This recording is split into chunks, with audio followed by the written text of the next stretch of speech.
What's up to my furry friends on YouTube? Today I'm going to show you how to change your birthday on Twitter. Now keep in mind that you can only do this a couple times before Twitter will restrict you from changing your birthday, as it's not really something that they want you to lie about, and obviously if you change it more than 1 or 2 times, they're going to be a little suspicious why your age keeps changing, as that's not really something that's supposed to be changed. So once you have your Twitter app launched open, I'm on mobile but it works very similar for desktop as well. You're just going to hit the 3 dots in the upper left hand corner and then click profile at the top, and it's going to take you to your profile here. And then in the upper right hand corner again, you'll see a button for edit profile, and then right when you edit your profile, you can see about 4 down for your birthday. And then once you click on that, it is going to show you and give you the warning that it can only be changed a couple times.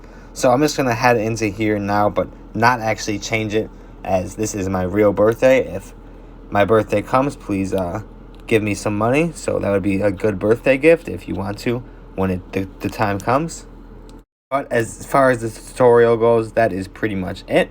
If you had any questions or were confused at all on how this works, be sure to comment down below and I will get back to you as soon as possible. Otherwise, if you found this helpful today, like and subscribe, and thanks for watching.